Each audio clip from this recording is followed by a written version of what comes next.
इंदौर में 3 दिनों तक चलने वाले प्रवासी सम्मेलन का भव्य संगीत में आगाज हुआ। 70 देशों के 3200 प्रतिनिधि इस सम्मेलन में शामिल हो रहे हैं। सीएम शिवराज ने सम्मेलन का शुभारंभ करते हुए सम्मेलन को संबोधित किया और इस मौके पर इंदौर में आपका स्वागत है। एमपी की 8 करोड़ जनता की तरफ से सीएम ने प्रवासी भारतीयों का स्वागत किया।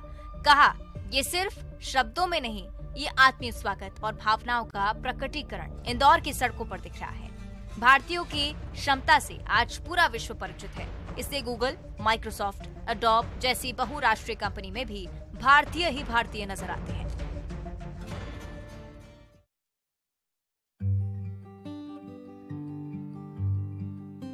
प्रवासी भारतीय सम्मेलन का रविवार को इंदौर में आगाज हुआ।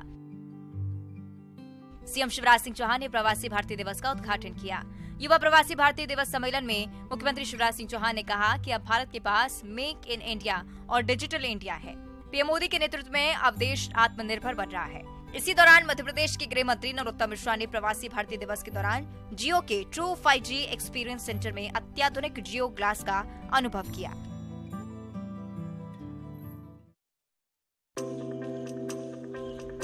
इंदौर में 3 दिन चलने वाला प्रवासी भारतीय सम्मेलन शुरू हो गया है। पहले दिन युवा प्रवासी भारतीयों के सेशन को संबोधित करते हुए केंद्रीय मंत्री अनुराग ठाकुर ने कहा कि आप इंदौर आए हैं तो एक बार समय निकालकर सराफा बाजार जरूर जाएं। एक बार जाएंगे तो बार बार जाने का मन करेगा। मुख्यमंत्री शिवराज सिंह चौहान ने मंत्री ठाकुर की बात को आगे बढ़ाते हुए कहा, मैं तो कहता हूँ कि आप सभी 56 दुकान भी जाइएगा। केंद्रीय विदेश मंत्री एस जयशंकर ने भी इंदौर की तारीफ की। उन्होंने कहा कि इंदौर न केवल देश का सबसे स्वच्छ शहर है बल्कि ये बड़े दिल वालों का शहर है। मैं सराफा तो नहीं गया, लेकिन कल रात 56 दुकान जरूर गया था। 3 दिन तक चलने वाले प्रवासी भारतीय सम्मेलन में 70 देशों के 3200 प्रवासी भारतीय शामिल हुए। सोमवार को प्रधानमंत्री नरेंद्र मोदी और मंगलवार को राष्ट्रपति द्रौपदी मुर्मू शामिल होंगी। वहीं सम्मेलन में शामिल होने आए सूरीनाम के राष्ट्रपति चंद्रिका प्रसाद संतोखी ने उज्जैन में पहुंचकर बाबा महाकाल के भी दर्शन किए।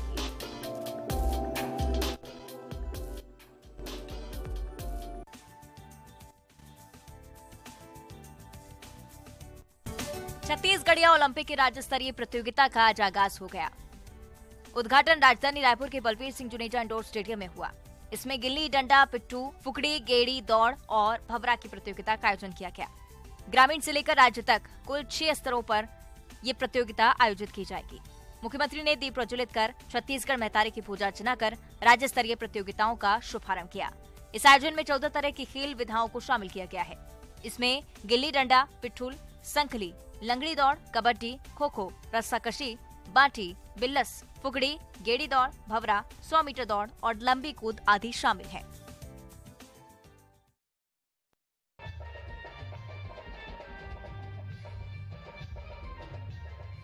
मुंगेली में धूमधाम से मां परमेश्वरी महोत्सव मनाया जा रहा है। 7 दिनों तक चलने वाले इस महोत्सव में देवांगन समाज के लोग बड़ी धूमधाम और भक्तिभाव से मां परमेश्वरी की पूजा अर्चना करते हैं। आज यहां भव्य यात्रा निकाली जाएगी, जिसमें प्रदेश भर से देवांगन समाज के 10,000 से ज्यादा लोग शामिल होंगे।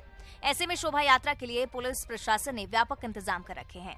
नगर देवांगन समाज द्वारा मां परमेश्वरी महोत्सव और युवक युवती परिचय सम्मेलन का आयोजन 29 जनवरी को किया जा रहा है। आयोजन को लेकर प्रचार जारी है। तैयारियों को लेकर नगर देवांगन समाज द्वारा शनिवार को बैठक रखी गई है। बैठक में विभिन्न विषयों पर चर्चा होगी। समाज के अध्यक्ष दयावान देवांकर ने बताया कि उसकी टीम सतत रूप से स्वजातीय बंधुओं से संपर्क बनाए हुए है। रोजाना दोपहर 2 बजे से शाम 5 बजे तक कार्यक्रम का आमंत्रण पत्र भेजकर दान स्वरूप सहयोग राशि प्राप्त की जा रही है। 29 जनवरी को कार्यक्रम का आयोजन पद्मश्री गोविंद राम निर्मलकर ऑडिटोरियम में होगा।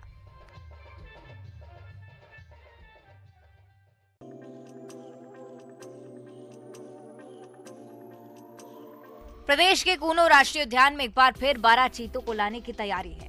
वहीं कूनो के जंगल में बसे गांव के लोगों का अब तक विस्थापन नहीं हुआ है, जिसके बाद से ग्रामीणों में जंगली जानवर को लेकर भय पैदा हो गया है। ग्रामीणों ने जल्द से जल्द अच्छी जगह विस्थापन करने की मांग की। आपको बता दें कि कूनो उद्यान के जंगल के बीच बसे इस गांव में 128 परिवार के करीब 556 लोग रहते हैं। वहीं इस उद्यान के अधिकारियों का कहना है कि उद्यान में बाहरी लोगों के आने पर प्रतिबंध लगा दिया गया है, जबकि जल्द ही ग्रामीणों को विस्थापित कर दिया जाएगा।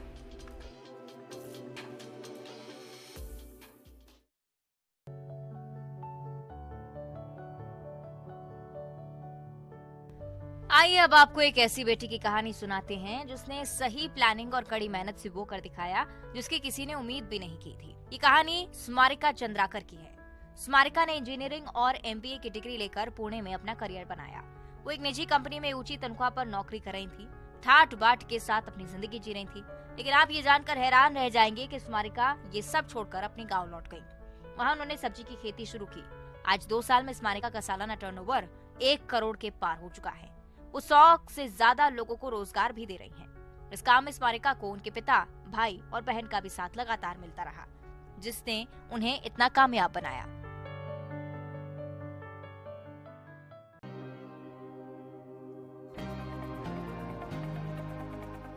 और अब चलेंगे नर्मदापुरम, जहां की सतपुड़ा टाइगर रिजर्व में जंगल सफारी के दौरान अक्सर सैलानियों को रोमांचित करने वाले नजारे देखने को मिल रहे हैं। बीते दिनों जब सफारी के दौरान भालू परिवार की मस्ती सैलानियों को देखने को मिली तो सभी रोमांच से भर गए और जिप्सी रोककर वीडियो बनाने लगे। सतपुड़ा टाइगर रिजर्व में जंगल के रास्ते पर भालू का परिवार मस्ती करता हुआ पर्यटकों को नजर आया। पर्यटकों को भालुओं की मस्ती देखकर खूब मजा आया। शेयर किया वीडियो करीब 1 मिनट 30 सेकंड का है, जिसमें 3 भालू नजर आ रहे हैं। इसमें से एक भालू जमीन खोद रहा है, उसने कुछ ही देर में काफी जमीन खोद दी। दूसरा भालू बैठा हुआ है, तीसरा भालू उल्टा होकर लेटा हुआ है। इस मनमोहक तस्वीर को पर्यटकों ने अपने मोबाइल कैमरे में कैद किया।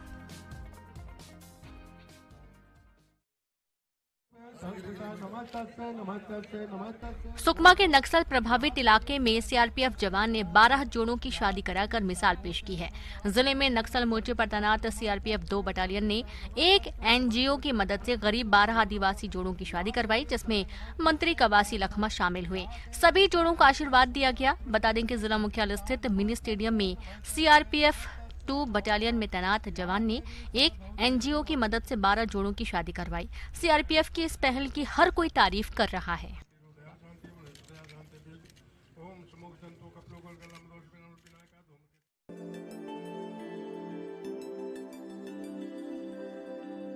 मोहला मानपुर जिले के घोर नक्सल प्रभावित क्षेत्र मदनवाड़ा थाना क्षेत्र में एसपी पहुंचे। एसपी ने बाइक से इन क्षेत्रों का दौरा किया। मुंजाल, चावर गांव और कुंडकल गांव में एसपी ने शासकीय स्कूल में पढ़ रहे बच्चों से चर्चा की। तीनों गांव के स्कूलों में बच्चों को जूते बांटे। जूते मिलने के बाद जहां बच्चे खुश दिखाई दिए तो वहीं गांव वाले भी फूले नहीं समा रहे थे। एसपी का कहना है कि क्षेत्र का हम लगातार दौरा कर रहे हैं। अब इन क्षेत्रों में विकास के कार्य शुरू हो गए हैं।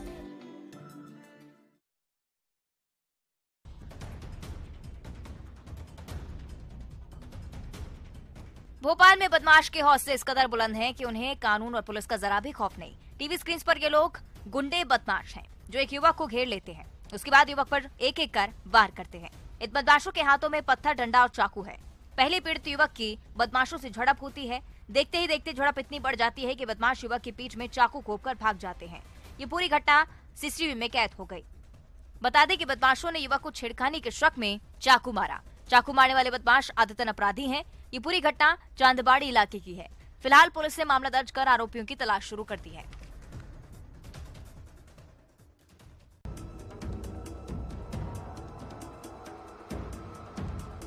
जब किस्मत साथ ना हो तो कुछ भी कर लीजिए, आपके हाथ कुछ आने वाला नहीं है। दरअसल सिंगरौली का एक सीसीटीवी फुटेज सामने आया है। इस फुटेज में आप देख सकते हैं कि कैसे चोर बाइक पर हाथ साफ करने आया था। सीसीटीवी कैमरे में जहां एक चोर एक बाइक चुराने की नियत से बाइक के पास पहुंचा और उसका लॉक खोलने का प्रयास शुरू किया। हर तरह से उसने बाइक के लॉक को खोलने की कोशिश की, लेकिन किस्मत ने साथ नहीं दिया और चोर को खाली हाथ लौटना पड़ा। दरअसल चोर ने बाइक का लॉक खोलने का कई बार प्रयास किया, लेकिन वो इसमें सफल नहीं हो पाया और फिर खाली हाथ उसे लौटना पड़ा। पूरा मामला सिंगरौली जिले की विंध्यनगर थाना क्षेत्र का है। हालांकि इस मामले में पुलिस के पास कोई शिकायत नहीं की गई थी।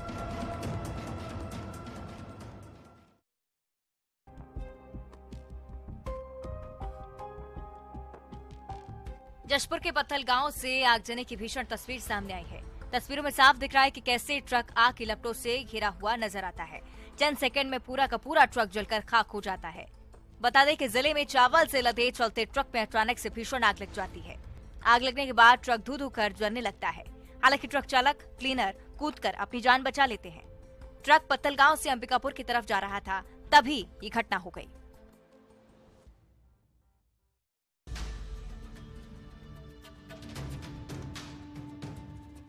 ओरछा में ट्रैफिक नियमों की धज्जियां उड़ाता एक कार सवार ट्रैफिक पुलिस के मना करने पर पुलिस से ही भिड़ गया। पूरा मामला पर्यटन नगरी ओरछा का है, जहां पर मंदिर के मुख्य चौराहे पर एक युवक ने अपनी कार बीच रोड पर लगाई हुई थी, जिसको लेकर ट्रैफिक पुलिस ने उसको हटाने को कहा, लेकिन कार हटाने की बजाय युवक ट्रैफिक पुलिस से ही भिड़ गया। गाड़ी से बाहर निकलकर लड़ाई झगड़ा करने लगा। वहां से निकल रही एक महिला यात्री ने भी युवक को समझाया, लेकिन युवक महिला के साथ भी बदतमीजी से बात करने लगा, जिसका वीडियो सोशल मीडिया पर वायरल हो रहा है और लोगों ने युवक पर कार्रवाई करने की अब मांग की है।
छत्तीसगढ़ में एक और हाथी की मौत हो गई। महासमुंद में शनिवार रात हाथी का शव मिला है। बता दें, नारायण सिंह जलाशय कोडार के बाईं तट नहर में विद्युत करंट की चपेट में आने से एक नर हाथी की मौत हुई है। घटना 7 जनवरी की रात 9 से 10 बजे की है। मौत की सूचना हाथी गश्त दल को जैसे ही मिली वैसे ही वन विभाग के अधिकारियों के बीच हड़कंप मच गया। बता दें कि रात 11 बजे रायपुर और महासमुंद से वन अमला घटनास्थल पर पहुंचा और जांच की। इन दिनों वन्य प्राणियों का शिकार करने वाला गिरोह भी क्षेत्र में सक्रिय है। इसी को देखते हुए कोडार जलाशय के पास 11 kV विद्युत लाइन में हुकिंग कर तार बिछाए गए थे। घटना तब हुई जब 2 हाथी गरियाबंद जिले के महासमुंद के रास्ते सिरपुर क्षेत्र की ओर बढ़ रहे थे। इसमें एक दंतेल हाथी शिकारियों के द्वारा बिछाए गए तार के संपर्क में आ गया, जिससे नर हाथी की घटनास्थल पर ही मौत हो गई।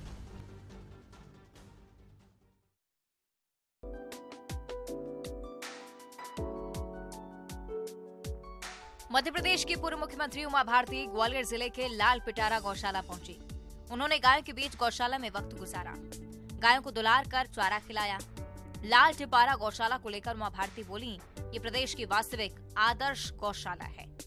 इसे भारत की सर्वोच्च व्यवस्था वाली गौशाला कहूं तो अतिशोक्ति नहीं होगी। यहाँ रानी महारानी की तरह गाय की सेवा होती है। ये गौशाला सरकार और समाज के साथ संतों का मिला जुला हुआ प्रयास है। उमा ने कहा कि सभी लोगों से अपील है कि मधुशाला छोड़ो, गौशाला की ओर बढ़ो। शराब छोड़ो, देसी गाय का दूध पियो। स्वस्थ रहो, प्रसन्न रहो। प्रदेश में गौशालाओं के ठीक प्रबंधन न होने पर उमा भारती ने कहा, गौशालाओं की असफलता के पीछे प्रबंधन समिति की असफलता है। अगर गाय को धन कमाने का साधन बना लिया तो गाय की दुर्दशा ही होगी।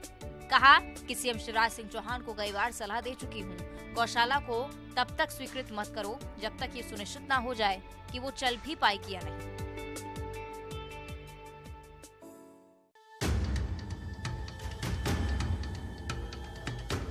कोरबा के जंगलों में लकड़ी तस्कर एक बार फिर सक्रिय हो गए हैं। वन मंडल कोरबा की टीम ने गेराव गांव के जंगल में कार्रवाई करते हुए एक पिकअप वाहन को जब्त किया, जिसमें करीब 9 सागौन की लकड़ी मौजूद थी। तस्करों ने इन लकड़ियों को 24 टुकड़ों में काटकर पिकअप वाहन में लोड किया था। जब्त लकड़ी की कीमत लाखों में बताई जा रही है। दरअसल वन अमले को मुखबिर से सूचना मिली थी कि जंगल में तस्कर लकड़ी चोरी करने पहुंचे हैं, जिसके आधार पर वन अमले ने कार्रवाई की। कार्रवाई के दौरान तस्करों ने वन कर्मचारियों पर वाहन चढ़ाने की भी कोशिश की, लेकिन वन कर्मियों की सजगता से वे बच गए। हालांकि तस्कर भागने में सफल रहे।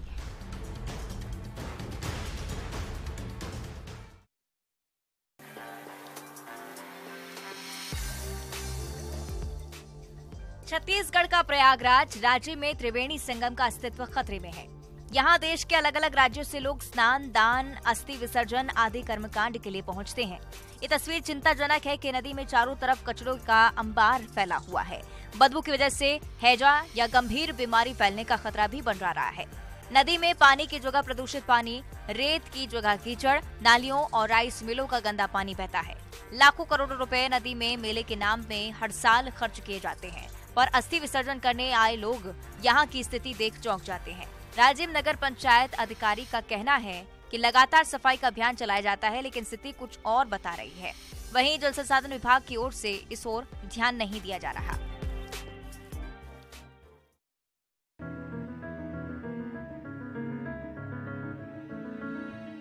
छत्तीसगढ़ के सबसे ऊंची जगह पर है एक रेलवे टनल, जिसमें से ट्रेन गुजरने के दौरान ट्रेन की रफ्तार 10 किलोमीटर प्रति घंटे की हो जाती है। वहीं उसी के साथ लगे टनल से ट्रेन 45 किलोमीटर प्रति घंटे की रफ्तार से चलती है। आखिर क्यों इस टनल में आकर ट्रेन की रफ्तार धीमी हो जाती है? दरअसल ट्रेन से पेंड्रा से बिलासपुर जाने के दौरान होडरी और भनवार टंग के बीच छत्तीसगढ़ की सबसे ऊंची जगह घने जंगलों और पहाड़ियों के बीच बनी टनल है। 1907 में अंग्रेजों द्वारा कटनी से बिलासपुर को जोड़ने के लिए 331 मीटर पहाड़ में सुरंग बनाकर एक टनल बनाई गई थी, जिसका उपयोग आज 115 सालों बाद भी हो रहा है। इस टनल से जब भी कोई ट्रेन गुजरती है तो उसकी रफ्तार 10 किलोमीटर प्रति घंटे की हो जाती है, जबकि इसके किनारे लाइन दोहरीकरण के दौरान 1966 में यहीं अप लाइन पर दूसरी सुरंग बनाई गई।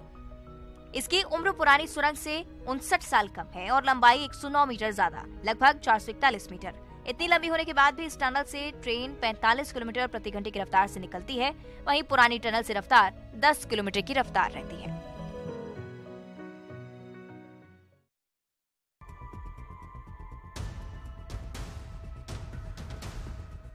सरकार ने महिला स्व सहायता समूहों को आत्मनिर्भर बनाने सार्थक पहल की है।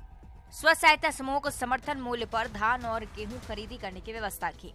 मगर महिला स्व सहायता समूह के नाम पर बिचौलिए सक्रिय हैं। राजनीतिक रसूख का इस्तेमाल कर समर्थन मूल्य पर खरीदी केंद्र खोल लाखों का झोल माल कर रहे हैं। इन खरीदी केंद्रों में एक भी महिला नजर नहीं आती। सिर्फ नाम मात्र है कि महिला स्व सहायता केंद्र है, तो चल रहे हैं, लेकिन पूरा काम बिचौलिए और पुरुष ही संभाल रहे हैं। सतना जिले में 145 खरीदी केंद्र संचालित हैं, जो समर्थन मूल्य पर वर्तमान में किसानों से धान की खरीदी कर रहे हैं। 145 में से 77 खरीदी केंद्र महिला स्व सहायता केंद्र हैं, जिन्हें जिला प्रशासन ने अधिकृत किया है। महिलाओं के नाम सिर्फ कागजी हैं, जबकि पूरा काम पुरुष बिचौलिए कर रहे हैं। खरीदी केंद्र में एक भी महिला समूह की महिलाएं नजर नहीं आती हैं। गांव के रसूखदार लोग खरीदी केंद्र का संचालन कर रहे हैं।